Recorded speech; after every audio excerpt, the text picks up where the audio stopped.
Welcome to அன்காஸ் Tamil. நான் உங்கள் MSV. தமிழ்நாட்டில் ஒரு மிகப்பெரிய வாக்கு வங்கியை கொண்டிருந்த ஒரு கட்சி இன்றைக்கி காணாமல் போகிற அளவுக்கு மாறி இருக்குது அப்படிங்கிற ஒரு துயர சம்பவத்தை பற்றி தான் இந்த வீடியோவில் பார்க்க போகிறோம். ஸோ நான் எந்த கட்சின்னு சொல்லணும்னு அவசியம் இல்லை, அது அதிமுக தான் அப்படின்ட்டு நீங்கள் எல்லாருமே நேரம் கெஸ் பண்ணியிருப்பீங்க.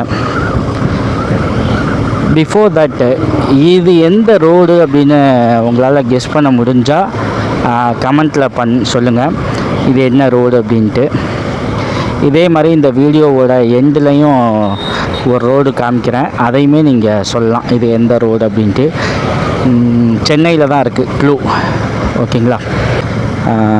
அண்ணாமலை, பாஜகவோட ஸ்டேட் லீடர் அண்ணாமலை வந்து இப்போது டெல்லி போயிருக்கார் அமித்ஷாவை பார்க்க. 2 days பிஃபோர் வந்து எடப்பாடி பழனிசாமியும் அமித்ஷாவை பார்க்க டெல்லி போயிருக்காரு. டெல்லி போன அதான் எதுக்காக டெல்லி போய் அமித்ஷாவை பார்த்தீங்க அப்படின்னு எடப்பாடி பழனிசாமிகிட்ட கேட்டால், அதை கட்டடத்தை பார்க்க போனேன், மாநில அரசுகள் மேலே இருக்க குற்றச்சாட்டை வைக்க போனேன்னு சொல்லிட்டு பாவம் அவருக்கு பொய் சொல்ல தெரியலை, சமாளிக்கவும் தெரியலை. அது என்னன்னு தெரில. ஒரு எதிர்க்கட்சி தலைவர், தமிழ்நாட்டை 4 ஆண்டுகள் ஆண்ட ஒரு முதலமைச்சர், அவருக்கு சமாளிக்க தெரியல அப்படின்றது உண்மையிலேயே கொஞ்சம் வருத்தமாக இருக்குது. இன்றைக்கி ஸ்கூல் பசங்கள்கிட்ட ஏன்டா நேற்று லீவ் போட்டேன் அப்படின்னு கேட்டால் அவங்க ஒரு ஸ்டோரி சொல்லுவாங்க பாருங்கள், அதை வச்சு சினிமாவே எடுக்கலாம். ஸோ அந்தளவுக்கு சமாளிக்கிறாங்க. ஆனால் இவருக்கு சமாளிக்க தெரியல. அவளை வெள்ளந்தியாக இருக்கார், கரும்பு தேசத்தின் இரும்பு மனிதர். லெட்ஸ் see, நம்ம விஷயத்துக்கு வருவோம். ஸோ அமித்ஷா வந்து எடப்பாடி பழனிசாமியும் அண்ணாமலையும் மாறி மாறி பார்த்து, ஓகே அதிமுக பாஜக கூட்டணி கன்ஃபார்ம்டு அப்படிங்கிற ஸ்டேட்டஸை கொண்டு வந்துட்டாங்க. இனி அவங்க அஃபிஷியலாக வந்து சொல்லணும், ஓகேங்களா. அதாவது திருமணம்னு வச்சுக்கோங்களேன், முதல்ல பூ வைப்பாங்க, நிச்சயதார்த்தம் எல்லாம் பண்ணுவாங்க, அது மாதிரி இதெல்லாம் நடந்துக்கிட்டு இருக்குது. இனி திருமணம் நடக்க வேண்டியது தான் ஃபைனல். எம்ஜிஆர் தோற்றுவித்த ஒரு கட்சி இங்கே 1000 வந்து ஏழைகளின் நாயகன், கை கொடுக்கும் கை அப்படின்னு சொல்லிட்டு அவரை புகழ்ந்தாலும், எம்ஜிஆர் வந்து உள்ளுக்குள்ளே வந்து ஒரு பயங்கர சர்வாதிகாரம் தான். அவர் ஒன்று நினச்சார் அப்படின்னா அது நடக்கணும். அவரை மீறி எதிர்த்து பேசுகிறதெல்லாம் அதெல்லாம் இம்பாசிபிள், நினச்சி கூட பார்க்க முடியாது. அது சினிமாலையும் சரி, அரசியல்லையும் சரி. ஜெயலலிதா வந்தாங்க. ஜெயலலிதா வந்து ஸோ அவங்க ஒரு சர்வாதிகாரம் தான் பண்ணாங்கன்னு நம்ம எடுத்து சொல்லணும்னு அவசியம் இல்லை, எல்லாத்துக்குமே தெரியும். நீ யாராக வேணாலும் இரு, எவனாக வேணாலும் இரு, நான் சாகணும்னாலும் அதை நான் தான் முடிவு பண்ணணும், நீ சாகணும்னாலும் அதை நான் தான் முடிவு பண்ணணும். ஒரு டைலாக் ஒன்று இருக்குது பார்த்தீங்களா, அதே தான் ஜெயலலிதாக்கிட்டையும். நீ என்னை பார்க்கணும்னாலும் நீ தான் வரணும், நான் உன்னை பார்க்கணும்னாலும் நீ தான் வரணும் அப்படிங்கிற ஒரு இது. ஸோ யாராக இருந்தாலும், ஹிலாரி கிளின்டனாக இருக்கட்டும், பிரைம் மினிஸ்டர் மோடியாக இருக்கட்டும், யாராக இருக்கட்டும், அவங்க தான் வந்து ஜெயலலிதாவை பார்க்கணுமே தவிர இவங்க போய் பார்க்குறதெல்லாம் ரேர். ஆனால் இவர் எடப்பாடி பழனிசாமி அந்த இரட்டை தலைமை இருக்கும்போது என்ன பண்ணாங்க, பாஜக அலுவலகத்துக்கு ஒரு முறை அந்த கூட்டணிக்காக தேடி போய் பார்த்தாங்க. அதுவே அப்போ வந்து ரொம்ப கிரிட்டிசிசம் அளவுக்கு போயிடுச்சு. எப்படி இருந்த கட்சி, இந்த வாழ்ந்து கெட்டவன் சொல்லுவோம் பார்த்தீங்களா, அப்படி தான் இருக்குது ஏடிஎம்கேவை பார்த்தா. அதுக்கப்புறம் வந்து அண்ணாமலையெல்லாம் வந்து ஒரு பொலிட்டிக்கல் லீடராக அப்படின்னு கேட்டிங்கன்னா, என்னையெல்லாம் கேட்டால் நான் அவருக்கெல்லாம் அந்த அந்தஸ்தே கொடுக்க மாட்டேன். ஏதோ அவர் ஒரு ஐடியா வச்சுக்கிட்டு அதுதான் அரசியல்னு சொல்லிட்டு ஏதோ பண்ணிகிட்டு இருக்கார். அது வந்து சகிக்கலை. அதை கமெண்ட் பண்ணுற அளவு கூட அதெல்லாம் வந்து ஒருத்தர் இல்லாத ஒரு அரசியல்னு வச்சுக்கோங்க. அது ஒரு பக்கம் இருக்கட்டும். ஸோ அண்ணாமலை ஃபஸ்ட்டு என்ன பண்ணார், எம்ஜிஆரை விமர்சித்தார். அப்போது அதிமுக கிட்ட வந்து பெருசாக வந்து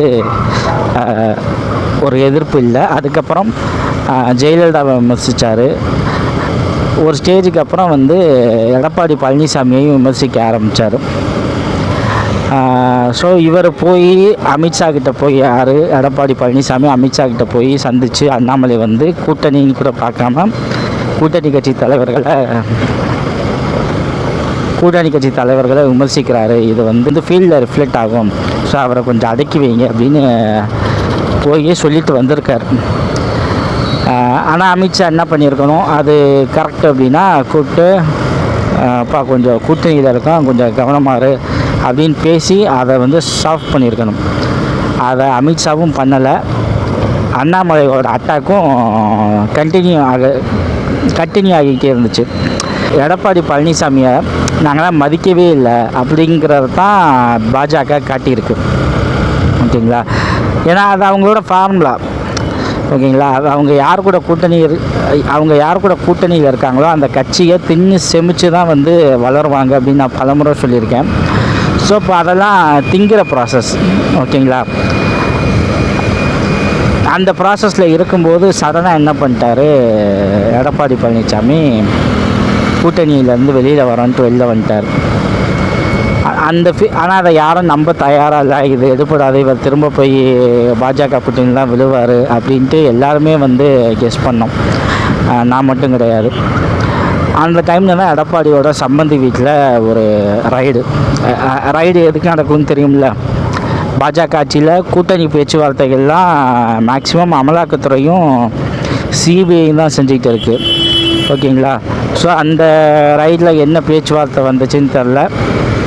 அதை ஒட்டி தான் எடப்பாடி பழனிசாமி இப்போது கூட்டணிக்கு ஓகே சொல்லியிருப்பார் அப்படின்ட்டு கணிக்கப்படுது.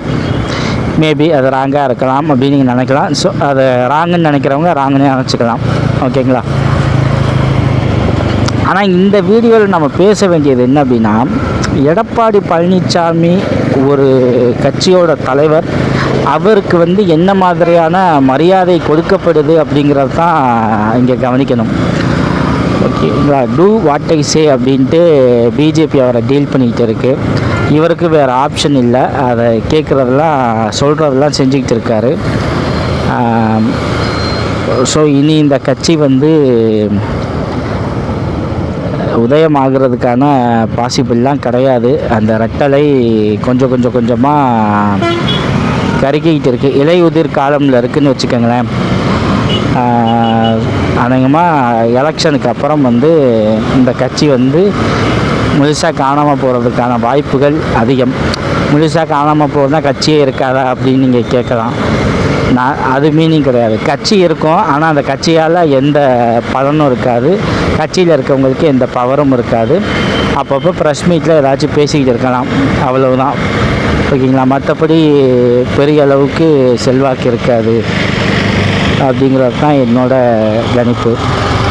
இது என்ன ரோடுன்னு உங்களுக்கு தெரியுதுங்களா? கெஸ் பண்ணுங்கள். இது தெரிஞ்சாலும் நீங்கள் கமெண்ட் பண்ணலாம், இது என்ன ரோடு அப்படின்ட்டு. வேறொரு டாபிக் குறித்து பேசுவோம். நன்றி, வணக்கம்.